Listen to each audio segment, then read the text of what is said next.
Hola gurises, ¿cómo están? Bienvenidos a un nuevo video en el cual voy a tratar de dar respuesta a la pregunta que seguramente se hacen mientras forman parte de un movimiento cultural y artístico que tuvo lugar en Europa durante los siglos XV y parte del XVI. Y se preguntan, ¿qué fue el Renacimiento? ¿Cuáles fueron sus características? ¿Cuántas fueron sus etapas? ¿Cómo fue el Renacimiento en el norte de Europa? ¿Cuáles fueron sus causas? ¿Y quiénes fueron sus principales personalidades y obras? Así que comencemos por el principio. El Renacimiento fue un movimiento artístico que surgió en Italia a principios del siglo XV y se difundió por toda Europa en los siglos siguientes.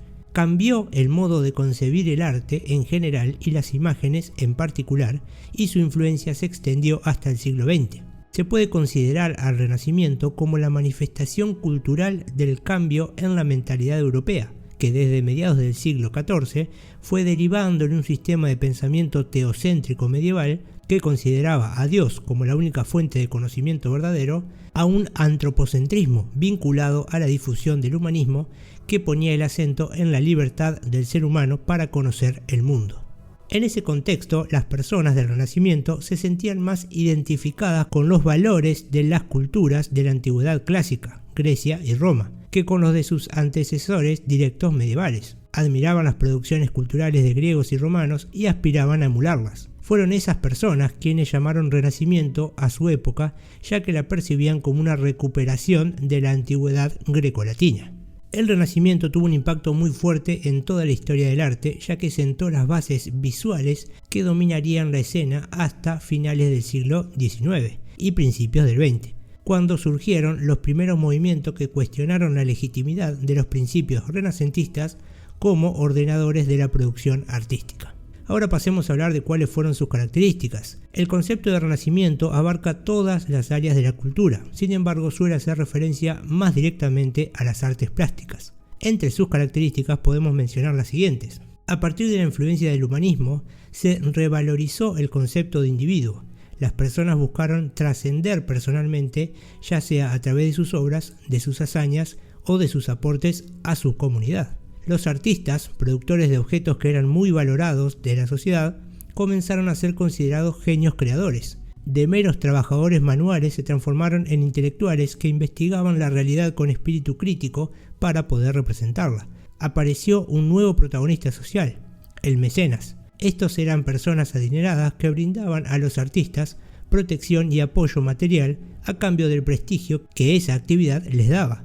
En el periodo renacentista, los mecenas más importantes fueron la Iglesia Católica, los banqueros y grandes comerciantes italianos, y fuera de Italia, los reyes y sus cortes. Luego tenemos que hablar de que el sistema de trabajo medieval organizado en gremios que formaban a los artistas y regulaban su trabajo fue reemplazado por el taller individual, en el que el artista seguía su propio camino, así como también surgieron las academias de arte, espacios de aprendizaje, discusión de ideas e intercambio de conocimientos. Como mencionamos anteriormente, el interés por los seres humanos se trasladó a las obras de arte, incluso cuando los temas eran religiosos o mitológicos. Los personajes se humanizaban. Las construcciones arquitectónicas también adquirieron proporciones humanas. Esto significa que incluso edificios monumentales, los espacios generados tenían escala accesible a la racionalidad de las personas. Además, los ideales estéticos de las producciones artísticas eran el equilibrio, la simetría y el orden visual. Se pretendía representar la realidad de manera detallada y minuciosa, pero al mismo tiempo idealizada, es decir, embellecida de acuerdo con los criterios de la época. Los artistas tuvieron que desarrollar técnicas que les permitieron conseguir representar en el espacio bidimensional del lienzo o las paredes la tridimensionalidad del mundo real. Así inventaron la perspectiva, que da al espectador la sensación de profundidad, y el claro-oscuro, que permite dar efecto volumétrico en la representación de los cuerpos sólidos.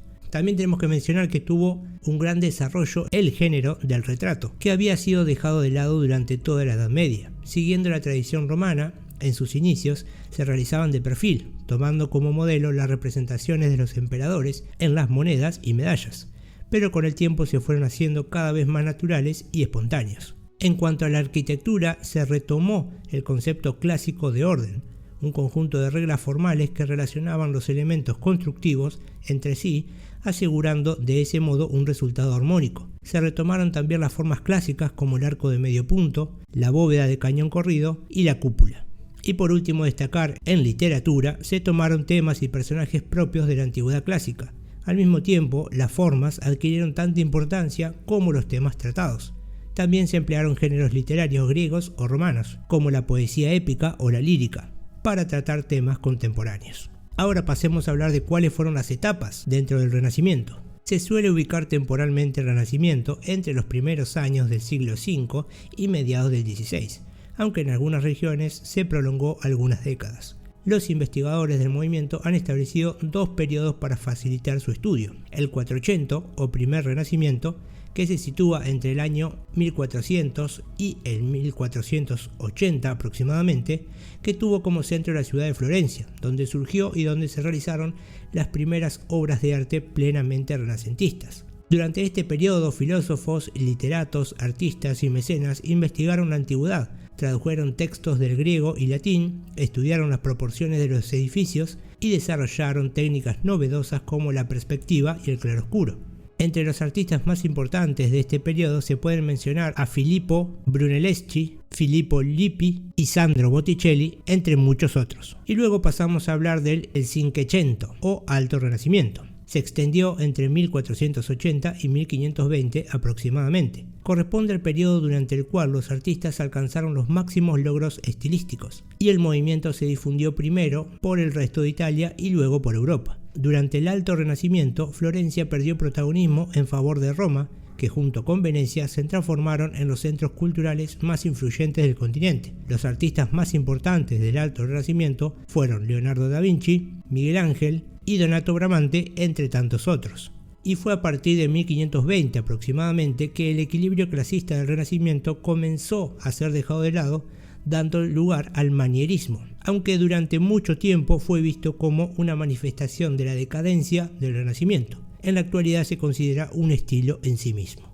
Ahora pasemos a hablar del Renacimiento en el norte de Europa. Si bien el Renacimiento fue un fenómeno eminentemente italiano en las ciudades de los Países Bajos y Flandes, en el norte de Europa se produjo durante el siglo XV otro foco de renovación artística. Existen controversias sobre cómo clasificar este fenómeno, que fue sobre todo pictórico, mientras algunos autores lo consideran como perteneciente al gótico tardío.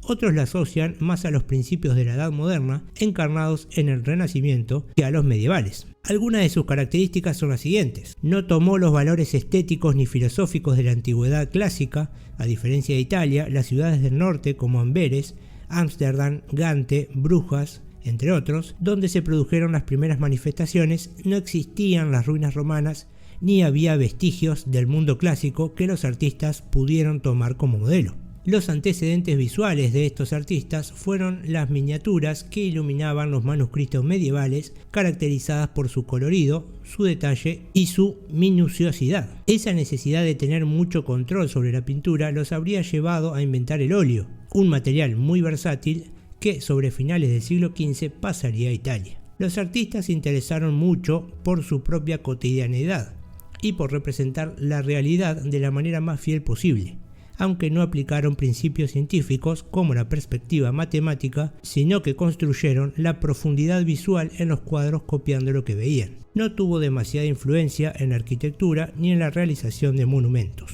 Hacia el siglo XVI se hizo más notoria la influencia italiana, especialmente gracias al artista alemán Albrecht Dürer. Los artistas se intelectualizaron y se tomaron modelos formales clásicos.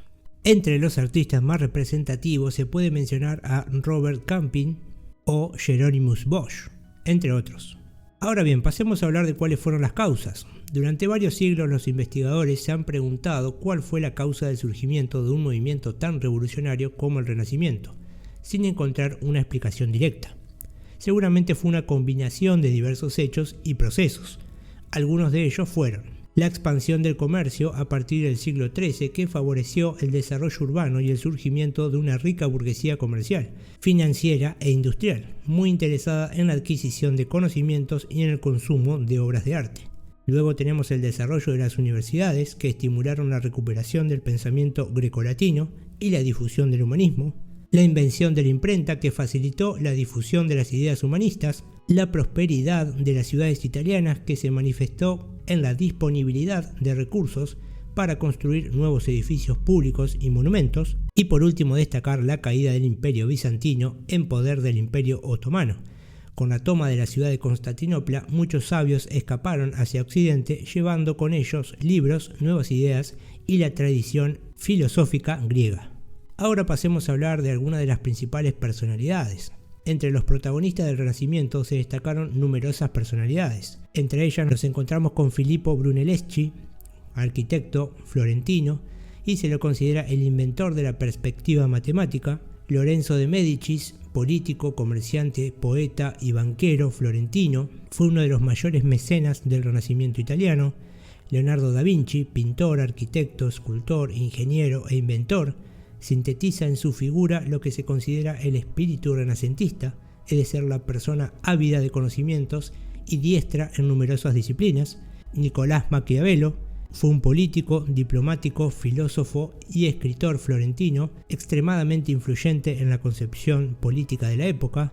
Miguel Ángel, arquitecto y pintor y escultor italiano, desarrolló su carrera en Florencia y Roma. Entre sus obras se destacan la bóveda y una de las paredes de la Capilla Sixtina, entre numerosas esculturas y varios diseños arquitectónicos y urbanísticos, entre tantas otras personalidades destacadas. Ahora bien, pasemos, finalizando el video, a hablar de cuáles fueron las principales obras dentro del Renacimiento. Y aquí nos encontramos con la ya mencionada pintura de la Capilla Sixtina en el Vaticano, realizadas por numerosos artistas, entre ellos Miguel Ángel, entre 1477 y 1541. Luego podemos destacar La Última Cena de Leonardo da Vinci, realizada entre 1494 y 1498.